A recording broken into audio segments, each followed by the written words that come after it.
Hello guys, it's me Sabin Saji. Welcome to my channel Saji Thomas Saji. അപ്പോൾ നമ്മളിത് ചെയ്യാൻ പോകുന്ന മറ്റേ റിഡിലിനുള്ള ആൻസർ ചെയ്യാൻ പോവാണ്. അപ്പോൾ തുടങ്ങാം. ഓക്കെ, ഇപ്പോൾ തന്നെ തുടങ്ങാം. നമ്മളിത് ഇവിടെ വന്നേക്കാണ്. ഡോൾബി അറ്റോമസ് ഓണാക്കാൻ നോക്കട്ടെ.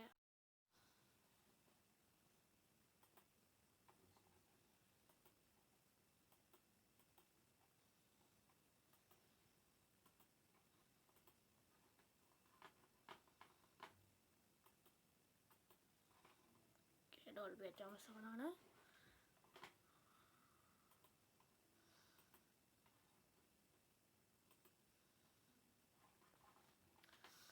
അപ്പോൾ okay guys, manual switching time.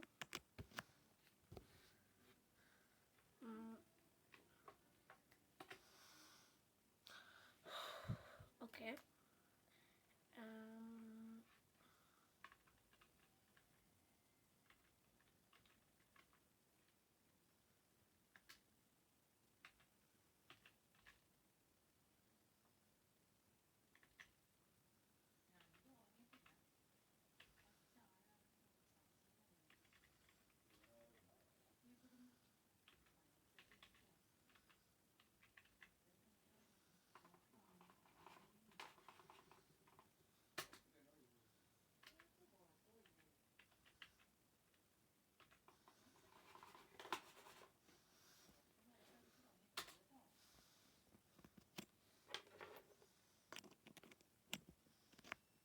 Okay guys, നമുക്ക് നോക്കാം.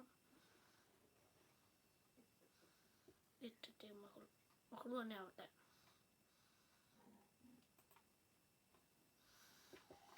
അപ്പം മെഹുൽ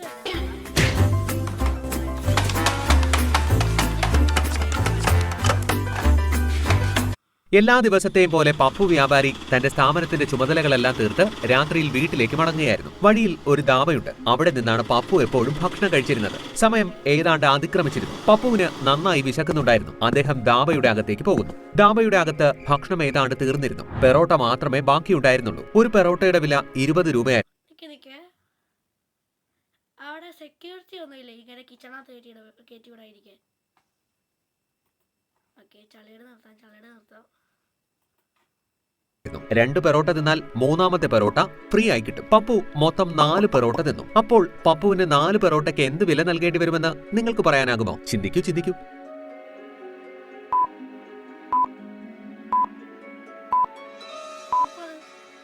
പപ്പു ഒരേ സമയം 4 പെറോട്ട വാങ്ങിയിരുന്നേൽ 80 രൂപ നൽകേണ്ടി വരുമായിരുന്നു. എന്നാൽ പപ്പു ബുദ്ധിമാനായിരുന്നു. അദ്ദേഹം ആദ്യം 2 പെറോട്ട വാങ്ങുന്നു. പകരം ഒരു പെറോട്ട ഫ്രീ ആയി കിട്ടുന്നുമുണ്ട്. അതിനുശേഷം വീണ്ടും ഒരു പെറോട്ട വാങ്ങുന്നു. അങ്ങനെ മൊത്തം 60 രൂപയാകും. അപ്പോൾ അദ്ദേഹത്തിന് 60 രൂപ നൽകേണ്ടി വരും. പപ്പു പെറോട്ട തിന്നിട്ട് പുറത്തേക്ക് ഇറങ്ങാൻ തുടങ്ങുന്നതും തല കറങ്ങി വീഴുന്നു. ഹോട്ടലിലുള്ള എല്ലാ തൊഴിലാളികളും അങ്ങോട്ടേക്ക് ഓടി വരുന്നു. കുലുക്കി വിളിച്ചെങ്കിലും പപ്പുവിന് ബോധം തെളിയുന്നില്ല. ആ സമയത്ത് ധാബയുടെ പുറത്ത് 3 കാറുകൾ കിടക്കുന്നുണ്ടായിരുന്നു. ഒരു കാർ മാനേജറിന്റേതായിരുന്നു. ബാക്കി 2 കാർ അവിടുത്തെ സ്റ്റാഫിന്റേതായിരുന്നു. മാനേജർ പെട്ടെന്ന് തന്റെ സ്റ്റാഫിന്റെ കയ്യിൽ നിന്ന് 3ാമത്തെ കാറിന്റെ ചാവി വാങ്ങുന്നു. എന്നിട്ട് പപ്പുവുമായി ഹോസ്പിറ്റലിലേക്ക് പോകുന്നു. അദ്ദേഹത്തോടൊപ്പം ധാബയിലെ 3 പേർ കൂടി ഉണ്ടായിരുന്നു. എന്താ നിങ്ങൾക്ക് പറയുവാൻ സാധിക്കുമോ? മാനേജർ തന്റെ വണ്ടി ഉപയോഗിച്ചില്ല, സ്റ്റാഫിന്റെ 2ാമത്തെ വണ്ടിയും ഉപയോഗിച്ചില്ല, സ്റ്റാഫിന്റെ 3ാമത്തെ വണ്ടിയും എടുത്തുകൊണ്ട് എന്താണ് പോയതെന്ന് ചിന്തിക്കൂ.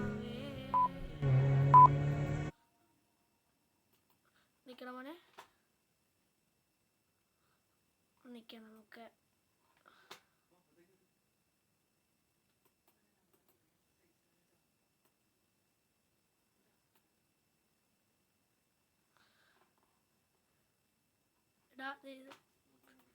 ഇത് കണ്ടോ? ഇതാരുടെ വണ്ടിയാണെന്ന് അറിയത്തില്ല, പക്ഷെ ഇത് എന്താ എഞ്ചിൻമണിയായിട്ട് പുക വരുന്നുണ്ട് ഇതിൽ. ഇത് മൗസ് ഇത് കണ്ട പഞ്ചറായിട്ടുണ്ട്. ഞാൻ ഇതാക്കി കാണിച്ചു തരാം, പ്ലേ ചെയ്ത് കാണിച്ചു തരാം. ഓക്കെ, കണ്ടോ? പഞ്ചറ. അപ്പോൾ ആദ്യത്തെ കാറിന് എഞ്ചിൻ മണിയായിട്ട് കിടക്കുന്നു, 2ാമത്തെ കാറിൽ പഞ്ചറായിട്ട് കിടക്കുന്നു. പിന്നെ എങ്ങനെ ആ കാറും കൊണ്ട് ഓടും? ആ കാറും കൊണ്ട് എങ്ങനെ പോകും? അപ്പോൾ അതാണ് നമ്മുടെ ആൻസർ. നമുക്ക് പോവാം. ില്ല സ്റ്റാഫ് നോക്കൂ. മാനേജറിന്റെ വണ്ടിയുടെ നമ്പർ പ്ലേറ്റിൽ പകുതി കാണാനില്ല. പോരാത്തതിന് വണ്ടി ആകെ പൊടി പിടിച്ച് കിടക്കുകയാണ്. ഇതിന്റെ അർത്ഥം മാനേജറുടെ വണ്ടി വളരെ കാലങ്ങളായി ഉപയോഗിക്കാതെ ഇവിടെ ഇട്ടേക്കുകയാണെന്നാണ്. രണ്ടാമത്തെ വണ്ടിയുടെ ഒരു ടയർ പഞ്ചറാണ്. അതുകൊണ്ടാണ് മാനേജർ മൂന്നാമത്തെ വണ്ടിയും എടുത്തുകൊണ്ട് പപ്പുവുമായി ആശുപത്രിയിലേക്ക് പോകുന്നത്. ഹോസ്പിറ്റലിലെത്തിയതും ഡോക്ടർ ആദ്യം പപ്പുവിന്റെ പോക്കറ്റിൽ നിന്ന് എല്ലാ സാധനങ്ങളും പുറത്തേക്ക് എടുക്കുന്നു. പപ്പുവിന്റെ പോക്കറ്റിൽ നോട്ടുകളുടെ കെട്ടും വേറെ കുറെ സാധനങ്ങളും വെച്ചിരുന്നു. പക്ഷേ പപ്പു മരിച്ചു പോയിരുന്നു. കേസ് അന്താരാഷ്ട്ര കുറ്റവാളി അന്വേഷിക്കുന്നതിനായി നഗരത്തിൽ അറിയപ്പെടുന്ന ഡിറ്റക്റ്റീവ് മെഹുലിനെ വിളിച്ചു വരുത്തുന്നു.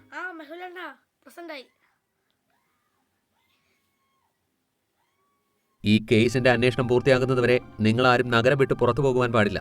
മെഹുൽ പപ്പുവിന്റെ ഡെഡ് ബോഡിയുമായി ഡോക്ടർ സഞ്ജനയുടെ ലാബിൽ എത്തുന്നു. ലാബിന്റെ വാതിൽ ഒരു ലോജിക്കൽ പാസ്വേഡിലാണ് തുറക്കുന്നത്. ഇവിടെ 4 ബട്ടൺ ഉണ്ട്. ഒന്നിൽ മൂങ്ങ, ഒന്നിൽ മയിൽ, ഒന്നിൽ പിള്ളേരെ പഠിപ്പിക്കുന്ന ടാബാണ് ഗൈസ് ഇവരുടെ ലോക്കൊക്കെ. കണ്ടോ? മുയല്, പീക്കൊക്ക്, കാക്ക, തത്ത. കാക്ക, ഒന്നിൽ തത്ത. ഇതിൽ നിന്നും വ്യത്യസ്തമായ ഒന്നിനെ പ്രസ് ചെയ്യണം. ഈ 4-ൽ ഏതാണ് ഓഡ് വൺ ഔട്ടായിട്ടുള്ളത്? ചിന്തിക്കൂ.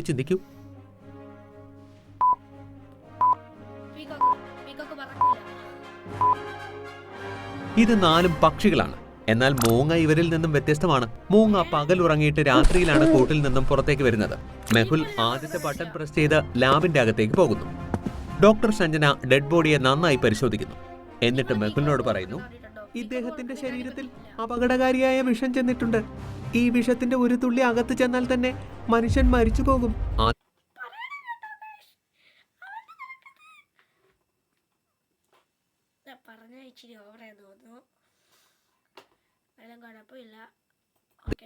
ഇതിന്റെ അർത്ഥം അദ്ദേഹത്തിന് ദാബയിൽ ഭക്ഷണത്തോടൊപ്പം വിഷവും കൊടുത്തിട്ടുണ്ടാകും. എനിക്ക് ഉടനെ ദാബയിൽ പോയി വിവരങ്ങൾ അന്വേഷിക്കേണ്ടതുണ്ട്. മെഹുൽ തന്റെ വണ്ടിയിൽ ദാബയിലേക്ക് പോകുന്നു. നഗരത്തിൽ നിന്ന് ദാബയിലേക്ക് പോകുവാൻ 3 വഴികളാണ് ഉണ്ടായിരുന്നത്. ആദ്യത്തെ വഴി നഗരത്തിന് നടുവിൽ കൂടിയാണ്. അവിടെ എപ്പോഴും ട്രാഫിക് തിരക്കാണ്. രണ്ടാമത്തെ വഴി ഷോർട്ട് കട്ടാണ്. അവിടെ പക്ഷേ എപ്പോഴും ചെക്കിംഗ് ഉണ്ടാകാറുണ്ട്. മൂന്നാമത്തെ വഴിയിലൂടെ കൂടുതൽ യാത്ര ചെയ്യേണ്ടി വരും. പക്ഷേ അവിടെ ട്രാഫിക് ബ്ലോക്ക് ഇല്ല. ഈ 3 എണ്ണത്തിൽ ഏതായിരിക്കും മെഹുലിന് അനുയോജ്യമെന്ന് നിങ്ങൾക്ക് പറയാനാകുമോ? ചിന്തിക്കൂ. നേരെ പോയപ്പോൾ ഇതിനൊക്കെ ചെക്കിംഗ് ചെയ്ത് പോവാലോ. രണ്ടാമത്തെ വഴിയായിരിക്കും മെഹുലിന് നല്ലത്. കാരണം രണ്ടാമത്തെ വഴിയിൽ പോലീസ് ചെക്കിംഗ് ഉണ്ടെങ്കിലും മെഹുൽ നഗരത്തിലെ അറിയപ്പെടുന്ന കുറ്റാന്വേഷകനായതുകൊണ്ട് പോലീസ് ഉടനെ തന്നെ അദ്ദേഹത്തെ പോകുവാൻ അനുവദിക്കും. മെഹുൽ രണ്ടാമത്തെ വഴിയിലൂടെ ദാബയിലേക്ക് എത്തിച്ചേരും. അതിനുള്ളിൽ എല്ലായിടത്തും CCTV ക്യാമറ ഘടിപ്പിച്ചിട്ടുണ്ടായിരുന്നു. മെഹുൽ എല്ലാ CCTV ക്യാമറ ദൃശ്യങ്ങളും ചെക്ക് ചെയ്യുന്നു. പപ്പു വ്യാപാരി ദാബയ്ക്കകത്തേക്ക് വരുന്നത് മുതൽ തിരിച്ചു പോകുന്നത് വരെയുള്ള എല്ലാ വീഡിയോസും ശ്രദ്ധയോടെ കാണുന്നു. എന്നാൽ എവിടെയും മെഹുലിന് ഒരു പ്രശ്നവും കണ്ടെത്താനാകുന്നില്ല. ഇത് പ്രശ്നം മറ്റെന്തോ ആണ്. എനിക്ക് വീണ്ടും ഡോക്ടർ സഞ്ജനയുടെ സഹായം തേടേണ്ടി വരും. ബോഡിയെ നന്നായി നോക്കിയിട്ട് ഡോക്ടർ സഞ്ജന പറഞ്ഞത് പപ്പു വ്യാപാരിക്ക് വിഷം കൊടുത്തുവെന്നാണ്. വിഷം ആഹാരത്തിലല്ലായിരുന്നു. മെഹുൽ കൺഫ്യൂഷനിലാകുന്നു. ഒരു വശത്ത് ഡോക്ടർ പറയുന്നു പപ്പുവിനെ ശക്തമായ വിഷമാണ് നൽകിയതെന്ന്. അതിൽ ഒരു തുള്ളി ഉള്ളിച്ചെന്നാൽ തന്നെ മനുഷ്യൻ മരിക്കുമെന്ന്. എന്നാൽ പപ്പു അവസാനമായി ആഹാരം കഴിച്ചത് ആ ദാബയിൽ നിന്നാണ്. പിന്നെ അദ്ദേഹത്തിന് എവിടെ വച്ചാണ് വിഷം നൽകിയിട്ടുണ്ടാവുക? മെഹുൽ വീണ്ടും ആ ദാബയുടെ CCTV ദൃശ്യങ്ങൾ പരിശോധിക്കും. ഇത്തവണ മെഹുലിന് ഒരു ക്ലൂ കിട്ടുന്നു. നിങ്ങൾക്ക് ഈ വീഡിയോ കണ്ടിട്ട് പറയാനാകുമോ മെഹുലിന് ഇതിൽ നിന്ന് എന്ത് ക്ലൂ ആണ് കിട്ടിയിരിക്കുന്നതെന്ന്? ചിന്തിക്കൂ. വയറ് പൊട്ടിയാ വലിച്ചേക്കുന്നേ. അത്ര വലിയ പണവയറുമായിട്ടല്ലേ നടക്കുന്നേ.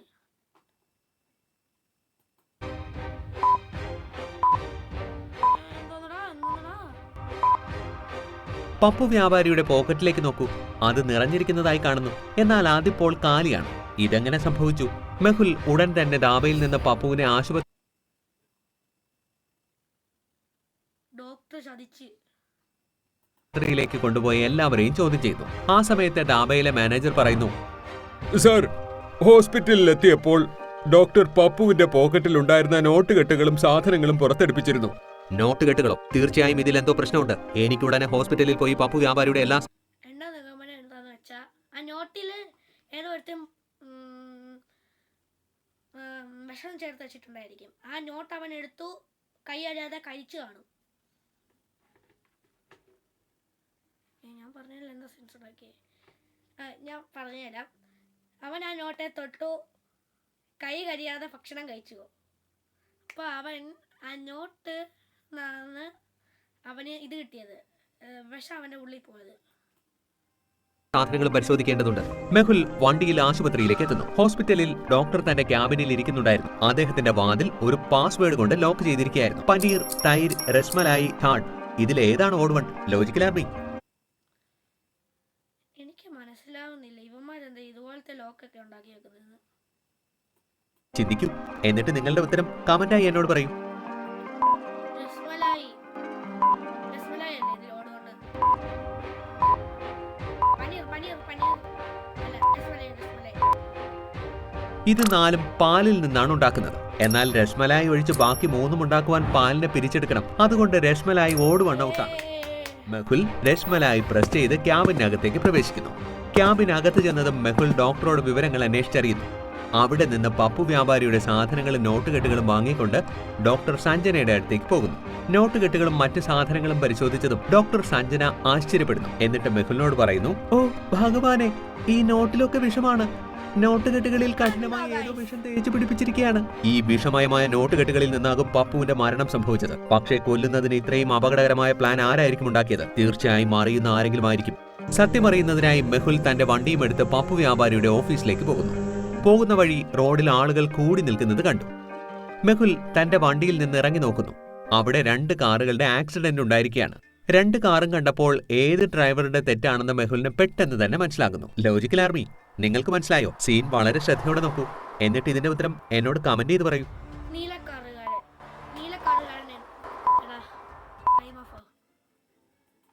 നീലക്കാറുകാരൻ ഇതിന്റെ ആള്. ഇത് കണ്ടോ, മഞ്ഞക്കാർ പഞ്ചറായിട്ട് സൈഡിൽ പാർക്ക് ചെയ്തിട്ടേക്കുക. ഈ നീലക്കാറുകാരനാണ് വന്നിടിച്ചത്. പഞ്ചർ തന്നെയല്ലേടാ? ആ പഞ്ചർ. എല്ലാ തെറ്റും ഈ നേരെ കാണുന്ന ഡ്രൈവറുടേതാണ്. കാരണം മറ്റേ ഡ്രൈവർ പോകേണ്ട സൈഡിലൂടെയാണ് പോയത്. എന്നാൽ നേരെ കാണുന്ന ഡ്രൈവർ തെറ്റായ സൈഡിലൂടെയാണ് വന്നത്. കുറച്ചു കഴിഞ്ഞപ്പോൾ അവിടേക്ക് പോലീസ് വന്നു. പോലീസ് എത്തിയിട്ടുണ്ട്. ഇനി കാര്യങ്ങൾ നോക്കിക്കോളും. എനിക്കിപ്പോൾ എന്റെ കേസ് നോക്കേണ്ടതുണ്ട്. പോലീസ് വന്നതും മെഹുൽ അവിടെ നിന്ന് പോകുന്നു. പപ്പു വ്യാപാരിയുടെ ഓഫീസിലേക്ക് എത്തുന്നു. ഓഫീസിൽ ആ സമയത്ത് 3 പേർ ഇരിക്കുന്നുണ്ടായിരുന്നു. മെഹുൽ അവരെ ചോദ്യം ചെയ്തപ്പോൾ പപ്പു വ്യാപാരി മരിച്ചതിന് ശേഷം മാനേജർ അവിടെ നിന്ന് അപ്രത്യക്ഷനായെന്ന് മനസ്സിലാക്കുന്നു. തീർച്ചയായും ആ മാനേജറിന് ഈ മരണവുമായി ബന്ധമുണ്ട്. ഏറ്റവും ആദ്യം എനിക്ക് ആ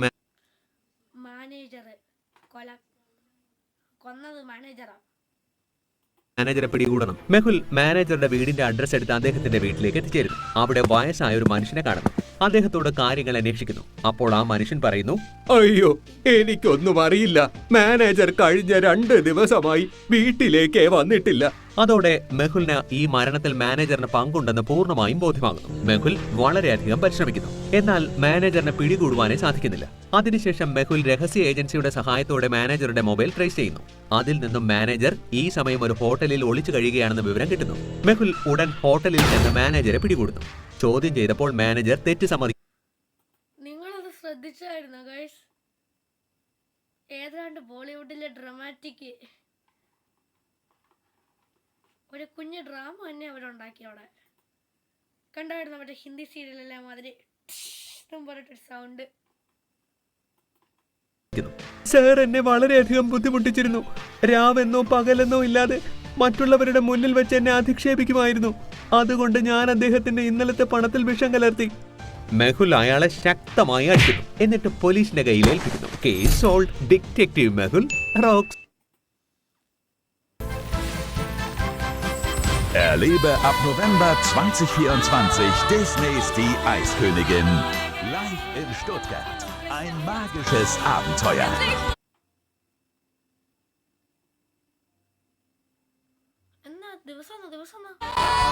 Tickets unter Music. അടുത്ത ആഴ്ച ഫ്രാങ്ക്ഫർട്ടില് ഡിസ്നി പ്ലസിന്റെ പരിപാടിയുണ്ട്. അന്ന് പോവുകയാണെങ്കിൽ ഞാൻ വ്ളോഗ് എടുത്തിടാം. അല്ലെങ്കിൽ നമുക്ക് എപ്പോഴും ഇതുപോലത്തെ വല്ല വീഡിയോ കണ്ടുകൊണ്ടിരിക്കാം. നിങ്ങൾ ഈ ബാക്ക്ഗ്രൗണ്ട് വോയിസും ഒന്നും ശ്രദ്ധിക്കണ്ട. കാരണം എൻ്റെ അച്ചാച്ചൻ അവിടെ ഇരുന്ന് ബൊഗെയിൻവില്ല കണ്ടുകൊണ്ടിരിക്കുക. അതിൻ്റെ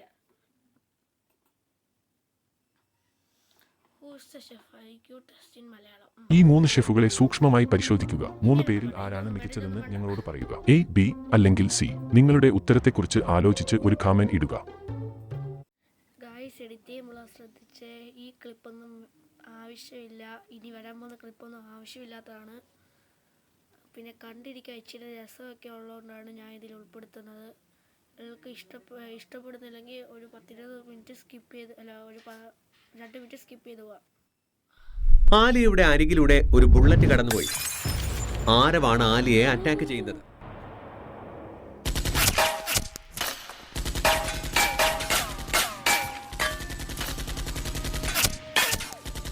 ജീവൻ രക്ഷിക്കുവാനായി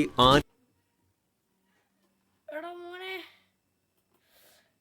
ബോളിവുഡ് ഡ്രാമ തന്നെ. ആലിയ പെട്ടെന്ന് കട്ടിലിനടിയിൽ ഷൂട്ടപ്പ് ചെയ്ത് എഴുന്നേറ്റ് വരുന്നടാ. പോയി ഒളിച്ചിരുന്നു. ആലിയ പതുക്കെ മെഹുലിനെ കോൾ ചെയ്തു. പക്ഷേ മെഹുൽ അപ്പോൾ അസ്ലമിന്റെ കൂടെ ഒരു ഇമ്പോർട്ടന്റ് മീറ്റിംഗിലായിരുന്നു. അയാൾ കോൾ റിസീവ് ചെയ്തില്ല.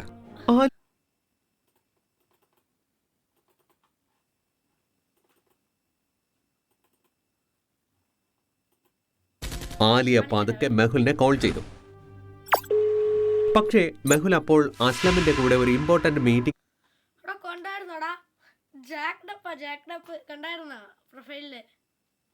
ായിരുന്നു. അയാൾ കോൾ റിസീവ് ചെയ്തില്ല.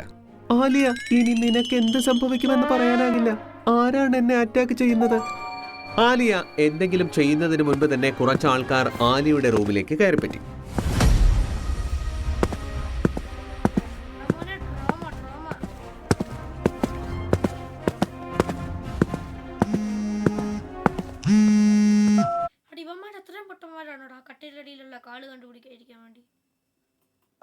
ബോസ്, ഇവിടെ ആരെയും കാണുന്നില്ല. മണ്ടന്മാരെ ശ്രദ്ധിച്ചു നോക്ക്. ആ റൂമിൽ തന്നെ ഒളിച്ചിരിപ്പുണ്ടാകും. അവൾ ഒരു തികഞ്ഞ ബുദ്ധിമതിയാണ്. ഓഹോ, ഇതാരവിന്റെ കളിയാണല്ലേ? എനിക്ക് തോന്നുന്നു ട്രെയിലർ കണ്ടിട്ട് നിനക്കൊന്നും മനസ്സിലായിട്ടില്ല എന്ന്. നിനക്കിനി മുഴുവൻ പടവും ഞാൻ കാട്ടിത്തരേണ്ടി വരും. ആലിയയ്ക്ക് അവളുടെ കോമ്പാക്ട് ട്രെയിനിങ്ങിനെ പറ്റി ഓർമ്മ വന്നു. അതിൽ അവൾ ഇതുപോലെ വളരെ ഡിഫിക്കൽട്ട് ടൈമിൽ യൂസ് ചെയ്യുവാനുള്ള ചില മുറകൾ പഠിച്ചിരുന്നു. അങ്ങനെ ചിന്തിച്ചുകൊണ്ട് വെറുതെ അല്ല, കുങ്ഫു ബ്ലാക്ക് ബെൽറ്റാ. അത് തലകീഴായിട്ട് കിടന്നിട്ട് 5 ഉണ്ടായിരുന്നായിരിക്കും അല്ലേ? 5, 10, 45. ഓ, കണക്കൂട്ടൊന്നും വയ്യ. ഏതാണ്ടൊരു 10-100 കിലോ തലകീഴായിട്ട് കിടന്ന് ഡെഡ് ലിഫ്റ്റ് അല്ല, ഡെഡ് ഡൗൺ ചെയ്യുന്നതാണ്. റൂമിനുള്ളിലേക്ക് വീണ്ടും ആൾക്കാർ വന്നു കയറി. എനിക്ക് തോന്നുന്നു ഇതാണ് എന്റെ അവസാന ദിവസമെന്ന്. അവൾ ഇവിടെ എവിടെയെങ്കിലും ഒളിച്ചിരിപ്പുണ്ടാകും. കട്ടിലിനടിയിലേക്ക് നോക്ക്.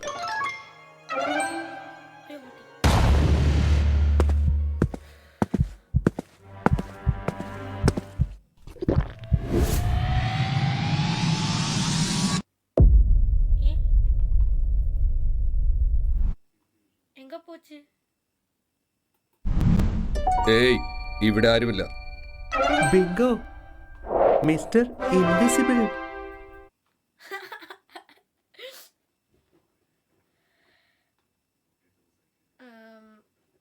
എനിക്ക് എന്താണെന്ന് അറിയത്തില്ല ഇവള് ചെയ്യുന്നതെന്ന്. ഇവിടം വരെ കണ്ടെങ്കിൽ ഏകദേശം ഒരു 10 മിനിറ്റത്തെ വാച്ച് ടൈം ആയിട്ടുണ്ട്. Thank you. ഇവിടം വരെ കണ്ടതിന് സ്കിപ്പ് അടിക്കാതെ. എവിടെ പോയി ആ പെണ്ണ്? അവളെ വെറുതെ വിടില്ല. ഇവരെ പാഠം പഠിപ്പിക്കുവാൻ സമയമായി. ജയ് ബജരംഗ് ബലി, ജാദു ഖൽനലി. ഇത് എന്റെ ബോളിവുഡ് തന്നെ. ബോളിവുഡ് അത് തന്നെ. ആലിയ തന്റെ ബലം മുഴുവനും എടുത്ത് ആ കട്ടിൽ പൊക്കിക്കറങ്ങി.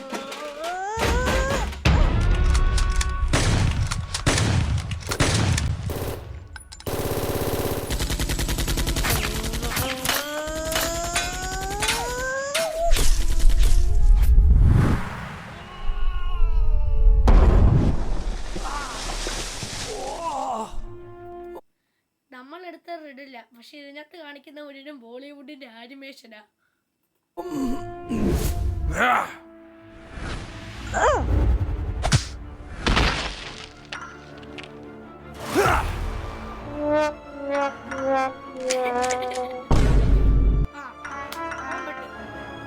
കൈക്ക് സുഖമില്ലാതിരുന്നിട്ടും ആരവിന്റെ ഗുണ്ടകളുമായി ആലിയ നന്നായി പൊരുതി.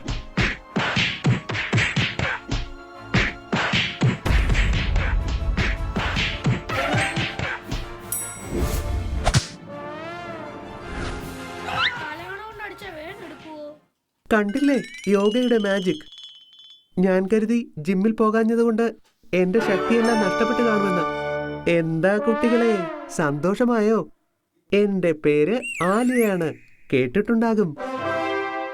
ഞാനൊരു ആക്ഷൻ എന്തായി പറയണേ? അവരായിരിക്കും നിന്റെ ചേട്ടൻ, അത്രയും പ്രായമുണ്ട്. ഹീറോ ആകേണ്ടതായിരുന്നു. ആലിയ ഒന്ന് സ്ട്രെച്ച് ഒക്കെ ചെയ്ത് നേരെ ഡോക്ടർ സഞ്ജനയുടെ റൂമിലേക്ക് ഓടി.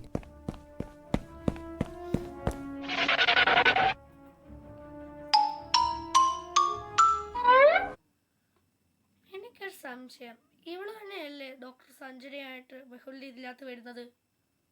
ഓ, ചിലപ്പോ ട്വിൻ സിസ്റ്റർ ആയിരിക്കും. ഓ, ഇവിടെ ഉണ്ടോ മിസ്റ്റർ കൂൾവിൻസ്? ഇയാള് തീർച്ചയായും ആ ആരവിനോടൊപ്പം ചേർന്ന് പ്രവർത്തിക്കുന്നുണ്ടാകും. എന്താണ് ലോജിക്കൽ ആർമി? ആലിയ ഇങ്ങനെ ചിന്തിക്കുവാൻ കാരണം? ചിന്തിക്കൂ. പിന്നെ ഇങ്ങനെ റിസപ്ഷൻ ചെയ്യിക്കുമ്പോഴത്തേക്ക് അവരും തോക്കെല്ലാം പിടിച്ചോണ്ട് വരാൻ പോവാ. അത് തന്നെ.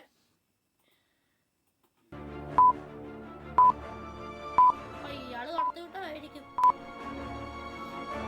ഇവിടെ ഇത്രയും ഷൂട്ടൗട്ട് ഉണ്ടായിട്ടും കൂളായിരുന്ന കൂൾ ബാറിലെ പോലെ കോഫി കുടിക്കുകയാണിവൻ. ഇവിടെ മാനേജർക്ക് ഒരു ടെൻഷനുമില്ല. ഓഹോ, ബോധമുണ്ടോ നിങ്ങൾക്ക്? ഇല്ലെങ്കിൽ എന്റെ ഗൺ നിന്നെ തിന്നും. മാഡം എന്ത് പറ്റി മാഡം? ഈ ഗൺ ഒറിജിനലാണോ? അതെ ജീനിയസ്, പെട്ടെന്ന് പറയൂ, ആരവൻ ഇവിടുത്തെ അഡ്രസ് എങ്ങനെയാ കിട്ടിയത്?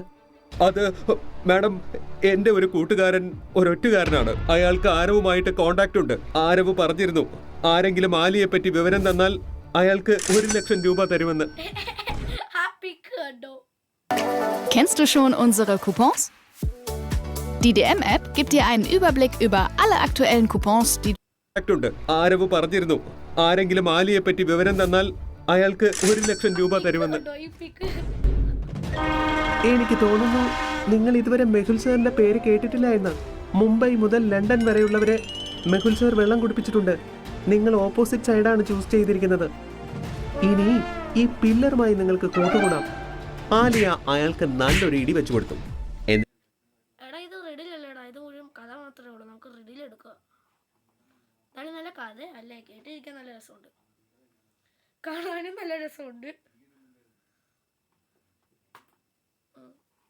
Daddy, Mehul is no more. Mehul മരിച്ചു. Shut up. He is not a normal person. He is detective Mehul.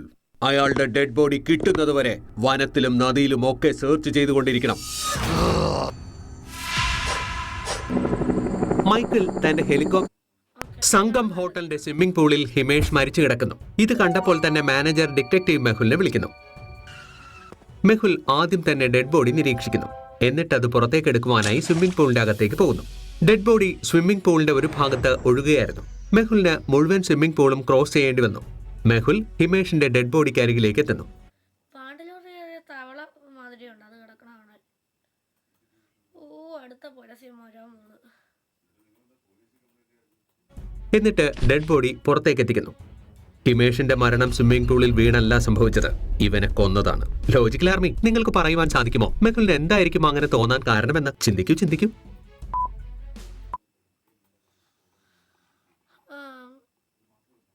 നല്ല കോട്ട് സൂട്ട് ഇട്ടിരിക്കുന്നു. ഏതാണ്ട് മണവാള മാതിരിയുണ്ട്. മണവാളം മാതിരിയുണ്ട്.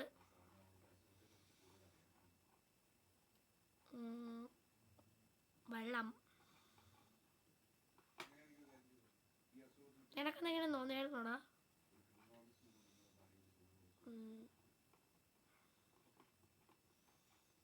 വാങ്ങാം. നിങ്ങള് പിന്നെ പറ. മെഹുൽ ഡെഡ് ബോഡി എടുക്കുവാനായി സ്വിമ്മിംഗ് പൂളിന്റെ ഒരു വശത്ത് നിന്ന് മറുവശത്തേക്ക് പോയില്ലേ? ഇവിടെ സൂക്ഷിച്ചു നോക്കൂ, പൂളിന് ഒട്ടും ആഴമില്ലായിരുന്നു. മെഹുലിന്റെ പകുതിയിലധികം വെള്ളം പോലും ഉണ്ടായിരുന്നില്ല. മെഹുലിന്റെ അത് ശരിയല്ലേ, പകുതി വരെ ഉള്ളു വെള്ളം. അവിടെ നീന്തൽ അറിഞ്ഞൂടാ. അവിടെ ആദ്യം കൊണ്ട് നീന്തൽ പഠിപ്പിക്കണമായിരുന്നു. വസ്ത്രം നോക്കൂ. നീന്തലുള്ളെങ്കിലും അറിയത്തില്ലെങ്കിലും ഇത്ര അടുത്ത് മുങ്ങി മരിക്കത്തില്ലല്ലോ. കറക്റ്റാ, കൊലപാതക. അത്ര തന്നെ നനഞ്ഞിട്ടുള്ളൂ. പിന്നെ എങ്ങനെയാണ് ഹിമേഷ് മുങ്ങിപ്പോകുന്നത്? അപ്പോൾ ഉറപ്പായും എന്തോ നമ്മളെ ശ്രദ്ധിച്ചില്ലായിരുന്നല്ലേ. നമ്മൾ എന്ന് ഉദ്ദേശിച്ചത് ഞാനാണ് കേട്ടോ. നിങ്ങളാരെങ്കിലും ശ്രദ്ധിച്ചിട്ടുണ്ടെങ്കിൽ നമുക്ക് ബുദ്ധിയുണ്ട്. പ്രശ്നമുണ്ടെന്നല്ലേ? അയ്യോ, ഇത് ഞങ്ങളുടെ ബോസ് ആണല്ലോ. മാനേജർ, നിങ്ങളുടെ ഹോട്ടലിൽ നിങ്ങളുടെ തന്നെ മുതലാളിയുടെ കൊല നടന്നു. ബോസിനെ കൊന്നോ? മറ്റേ അങ്ങയുടെ അതേ കഥ അതാവാനേ സാധ്യതയുള്ളൂ. എന്താ ഇവിടെ നടന്നത്? സർ, എനിക്കൊന്നും അറിയില്ല സർ. ഞാൻ 40 മിനിറ്റായി ഹോട്ടലിന് പുറത്തായിരുന്നു. ഇപ്പോഴാ ഞാൻ മടങ്ങിയെത്തിയത്. മെഹുൽ ഹോട്ടലിലെ എല്ലാ സ്റ്റാഫിനെയും ചോദ്യം ചെയ്തു. പക്ഷേ ഒരു തെളിവും ലഭിക്കുന്നില്ല. ഈ അന്വേഷണം പൂർത്തിയാകുന്നതുവരെ ആരും ഹോട്ടലിൽ നിന്ന് പുറത്തു പോകുവാൻ പാടില്ല. മെഹുൽ ഹോട്ടലിലെ എല്ലാ മുറികളും പരിശോധിക്കുന്നു. 3 മുറികൾ കണ്ടിട്ട് മെഹുലിന് അതിൽ സംശയം തോന്നുന്നു. ഏത് മുറിയിലാണ് കുഴപ്പമെന്ന് മെഹുലിന് മനസ്സിലാകുന്നു. പക്ഷേ ലോജിക്കൽ ആർമി, നിങ്ങൾക്ക് മനസ്സിലായോ? ഈ മുറികൾ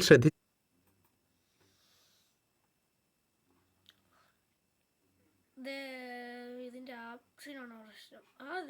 മുറിക്കൊക്കെ 6 ആപ്സ് ഉണ്ട്, 8 പാക്ക് ആപ്സ് ഉണ്ട്.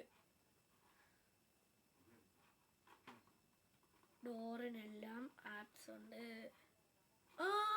ഒരു മിസ്റ്റേക്ക് ഉണ്ട്. ഒരു മിസ്റ്റേക്ക് ഇതിവിടെ ഹാൻഡിലുണ്ട്.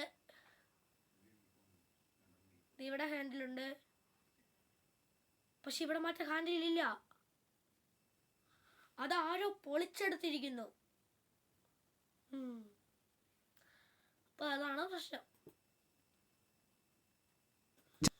നോക്കൂ.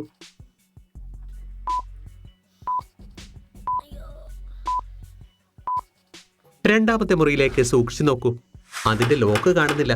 അത് പൊട്ടിച്ചിരിക്കുന്നു. മെഹുൽ പെട്ടെന്ന് മുറിയുടെ അകത്തേക്ക് ചെല്ലുന്നു. അവിടുത്തെ കാഴ്ച കണ്ട് മെഹുൽ ഞെട്ടിപ്പോയി. മുറിയുടെ ഉള്ളിൽ ഒരു ഡെഡ് ബോഡി കൂടി ഉണ്ടായിരുന്നു. പോരാത്തതിന് അയാളുടെ കൈകളും ബന്ധിച്ചിരുന്നു. Interesting, very very interesting. ഇയാളെയും കൊന്നത് തന്നെ ആവണം. മെഹുൽ ഹോട്ടൽ മാനേജറെ മുറിയുടെ അകത്തേക്ക് വിളിപ്പിക്കുന്നു. എന്നിട്ട് അയാളെ കുറിച്ച് തിരക്കുന്നു. ഇത് ഞങ്ങളുടെ ഹിമേഷ് സാറിന്റെ സുഹൃത്ത് ബോബിയാണ്. പക്ഷേ ഇയാൾ എപ്പോൾ ഹോട്ടലിന്റെ അകത്തെത്തി? നിങ്ങൾ ഹോട്ടലിന്റെ മാനേജർ അല്ലേ? നിങ്ങൾക്കറിയില്ലേ ബോബി എപ്പോൾ വന്നുവെന്ന്? സർ, ഞാൻ 40 മിനിറ്റ് ഹോട്ടലിന് പുറത്തായിരുന്നു. ആ സമയത്താകും ബോബി സർ വന്നത്. പ്രശ്നം വളരെ ഗുരുതരമാണല്ലോ. ഹോട്ടലിനുള്ളിൽ 2 മർഡറാ നടന്നിരിക്കുന്നത്. ആർക്കും ഒന്നും അറിയില്ല താനും. മെഹുൽ മുറി മുഴുവനും പരിശോധിക്കുന്നു. അപ്പോൾ Unsere Casita selbst wurde lebendig, uns zu beschützen.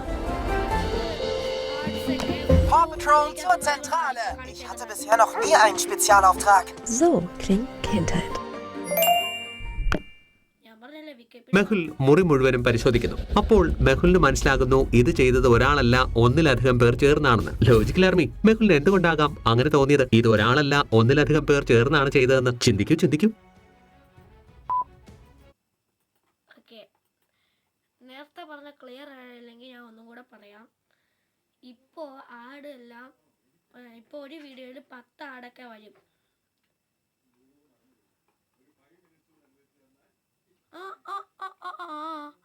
1 2 3 4 glass റമ്മാണ് ഉള്ളത്. എന്തായാലും കുഴപ്പമില്ലായിരുന്നു. 4 ഗ്ലാസ് കള്ളിരിപ്പുണ്ട്, 2 ബിയർ, ഒരു ബിയർ, ഒരു വിസ്കി, 2 കുപ്പി വെള്ളം ഇരിപ്പുണ്ട്. ഓക്കെ, 4 ഗ്ലാസ് മദ്യം ഇരിപ്പുണ്ട്. സൂക്ഷിച്ചു നോക്കൂ. മുറിയിൽ 4 മദ്യക്കുപ്പികളുണ്ട്, 4 ഗ്ലാസും വെച്ചിട്ടുണ്ട്. ഇതിനർത്ഥം ആ മുറിയിൽ 4 പേർ ഉറപ്പായും ഉണ്ടെന്നാണ്. അവർ മദ്യവെച്ചിട്ടുമുണ്ട്. അവരായിരിക്കും ബോബിയെ കൊന്നത്. മാനേജർ, നിങ്ങൾ പുറത്തു പോയപ്പോൾ ഹോട്ടൽ മാനേജ്മെന്റ് ആരാണ് കൈകാര്യം ചെയ്തത്? സർ, ഞാൻ പുറത്തു പോകുമ്പോഴെല്ലാം കരണാണ് ഹോട്ടലിലെ കാര്യങ്ങൾ നോക്കുന്നത്.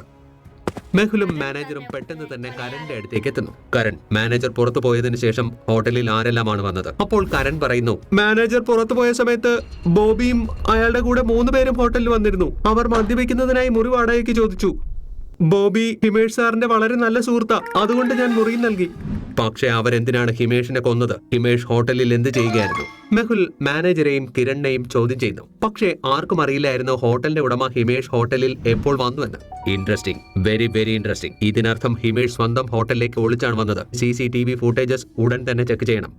മെഹുൽ ഹോട്ടലിന്റെ എല്ലാ CCTV ഫുട്ടേജും ചെക്ക് ചെയ്യുന്നു. പക്ഷേ എല്ലാ ക്യാമറയും ഓഫായിരുന്നു.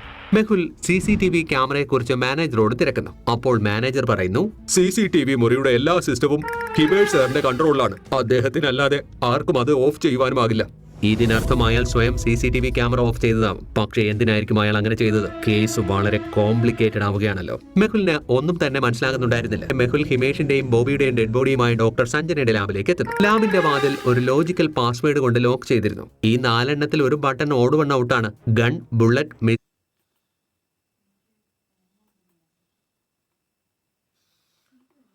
ഓക്കെ, അരമണിക്കൂറായി. അപ്പം നിങ്ങളെ ഇനിയും കാണിപ്പിച്ച് ബോറടിപ്പിക്കുന്നില്ല. നമുക്കിത് ഓക്കെ, ഇതും കൂടെ തീർത്തിട്ട് നമുക്ക് നിർത്താം. ഗ്രനേഡ്. ചിന്തിക്കൂ ലോജിക്കൽ ആർമി, എന്നിട്ട് പറയൂ ഏത് ബട്ടണാണ് ഓട് വൺ ഔട്ട് എന്ന്.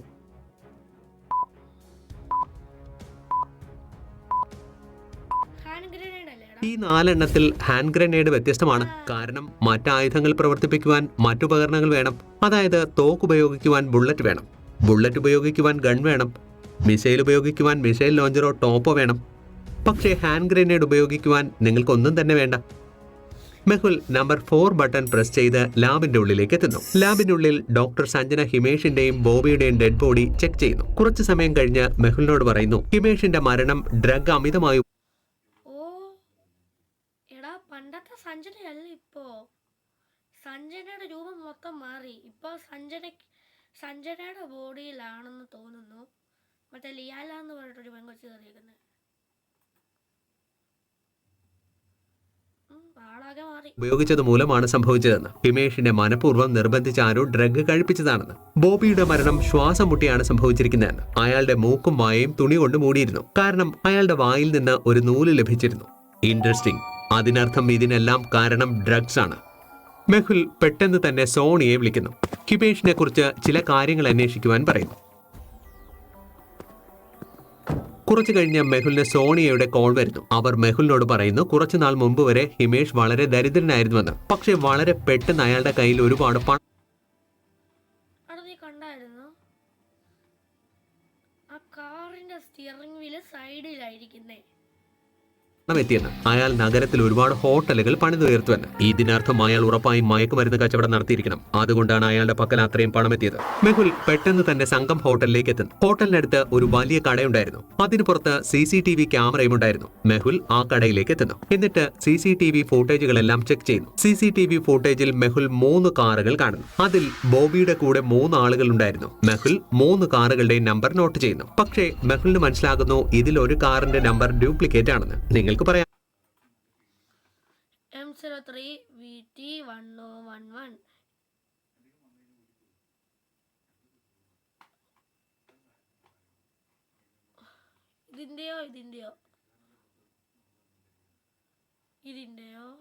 ഇതിന്റെയോ ആണ് വ്യത്യാസം. കാരണം ഇതിന്റെ മഹാരാഷ്ട്ര 03 VT 1011 ഇതിന്റെ നമ്പർ പ്ലേറ്റ്.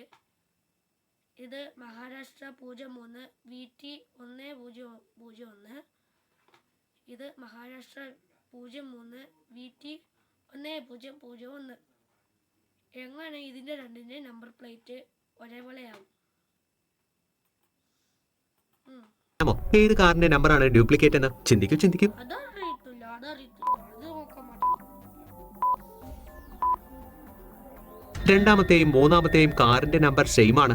അതെങ്ങനെ പോസിബിൾ ആകും? അതിനർത്ഥം അതിൽ ഒരു കാറിന്റെ നമ്പർ കള്ളമാണെന്നല്ലേ? മെഹുൽ പെട്ടെന്ന് RT ഓഫീസിൽ വിളിച്ച് ആ നമ്പറുകളെ കുറിച്ച് അന്വേഷിക്കുന്നു. അപ്പോൾ മെഹുലിന് മനസ്സിലാകുന്നു ആ കാറുകളുടെ ഉടമ നഗരത്തിലെ ഒരു ഡയമണ്ട് വ്യാപാരിയാണെന്ന്. മെഹുൽ പെട്ടെന്ന് തന്നെ തന്റെ കാറിൽ ആ ഡയമണ്ട് വ്യാപാരിയുടെ വീട്ടിലേക്ക് എത്തുന്നു. വീടിന് മുന്നിൽ ഒരു ബോഡി ഗാർഡ് നിൽപ്പുണ്ടായിരുന്നു. അയാൾ മെഹുലിനകത്തേക്ക് കടത്തിവിടുന്നുണ്ടായിരുന്നില്ല. മെഹുൽ അയാളെ പറഞ്ഞു മനസ്സിലാക്കുന്നു. പക്ഷേ അയാൾ കേൾക്കാതെ വന്നപ്പോൾ മെഹുൽ അയാളെ ചവിട്ടി തെറിപ്പിച്ച് അകത്തേക്ക് കിടക്കുന്നു.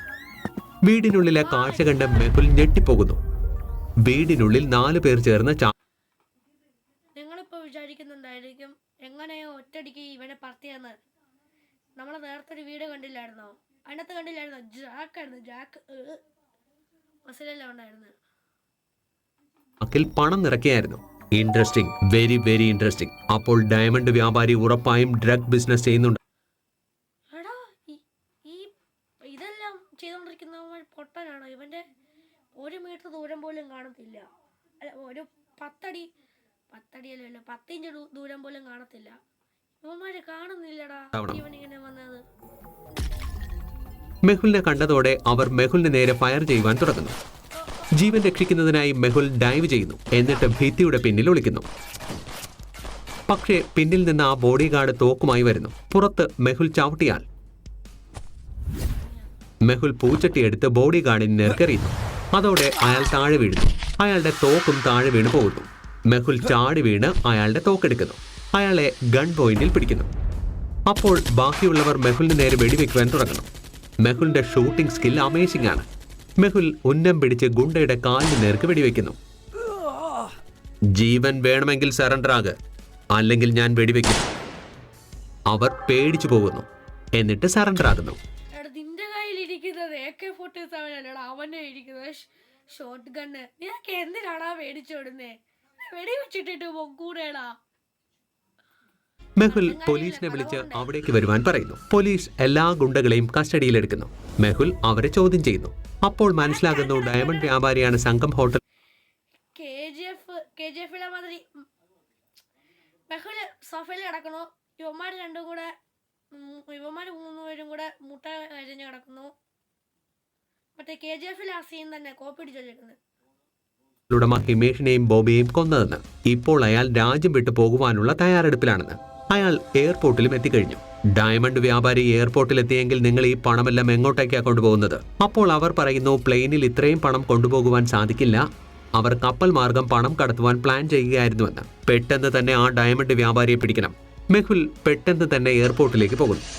മെഹുൽ ആദിയെയും വിളിക്കുന്നു. ആദി, പെട്ടെന്ന് നീ എയർപോർട്ടിലെ എല്ലാ ക്യാമറകളും ഹാക്ക് ചെയ്യുക. മെഹുൽ സർ, ഞാൻ എയർപോർട്ടിലെ എല്ലാ സെക്യൂരിറ്റി ക്യാമറകളും ഹാക്ക് ചെയ്തു. ഇനി ഞാൻ എന്താ ചെയ്യേണ്ടതെന്ന് പറയൂ. ആദി, എനിക്ക് ആ വ്യാപാരിയുടെ എക്സാക്ട് ലൊക്കേഷൻ വേണം. പെട്ടെന്ന് കണ്ടുപിടിക്കാൻ. മെഹുൽ സർ, ആ വ്യാപാരി ടെർമിനൽ 3 ഗേറ്റ് 7 അടുത്തുണ്ട്. പക്ഷെ അയാൾ ഒറ്റയ്ക്കല്ല, അയാൾക്കൊപ്പം ബോഡി ഗാർഡ്സ് ഉണ്ട്. മെഹുൽ എയർപോർട്ട് സ്റ്റാഫിന്റെ സഹായത്തോടെ പെട്ടെന്ന് ഗേറ്റ് നമ്പർ 7 എത്തുന്നു.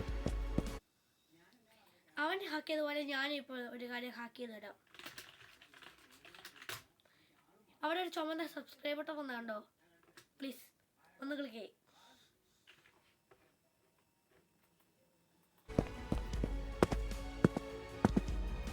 ഇയാൾ ബോഡി ഗാർഡ്സിന്റെ ഒപ്പമാണല്ലോ നിൽക്കുന്നത്. വന്നില്ലെങ്കിൽ താരോട്ട് സൂമോട്ട് ചെയ്ത് കഴിയുമ്പോഴത്തേക്ക് ഇവിടെ വെള്ള സബ്സ്ക്രൈബ് ബട്ടൺ വന്ന് കാണും. അതേ ഞെക്കണം പ്ലീസ്. അതേ ഞെക്കിയാലും മതി. എല്ലാവരും ഞെക്കണേ പ്ലീസ്. ബോഡി ഗാർഡ്സ് മെഹുലിനെ അറ്റാക്ക് ചെയ്യുന്നു. മെഹുൽ അവരെ അടിച്ച് ശരിയാക്കുന്നു. എന്നിട്ട് ആ വ്യാപാരിയെ പിടികൂടുന്നു. Case solve. Detective Mehul rocks. നേരം വെളുത്ത് 4 മണിയായി വരുന്നതേ ഉണ്ടായിരുന്നുള്ളൂ. ഓക്കെ ഗൈസ്, നമ്മളിവിടെ കൊണ്ട് നിർത്തുവാണ്. ഇത് പിന്നെ ഇനി അടുത്ത പാട്ടിലിടാം, പറ്റുമെങ്കിൽ ഇടാം. ശരി ഗൈസ്.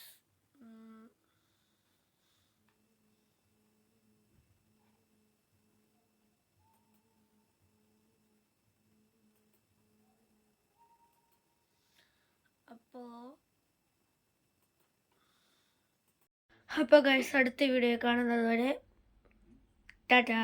പക്ഷെ ഒരു കാര്യം കൂടെ പറയാനുണ്ട്. ഞാൻ നേരത്തെ പറഞ്ഞില്ലായിരുന്നോ, സബ്സ്ക്രൈബ് പ്ലീസ്. ഇവിടെ കണ്ടതായിട്ടാണ്, ഒന്ന് സബ്സ്ക്രൈബ് ചെയ്തേക്കണേ. ബൈ.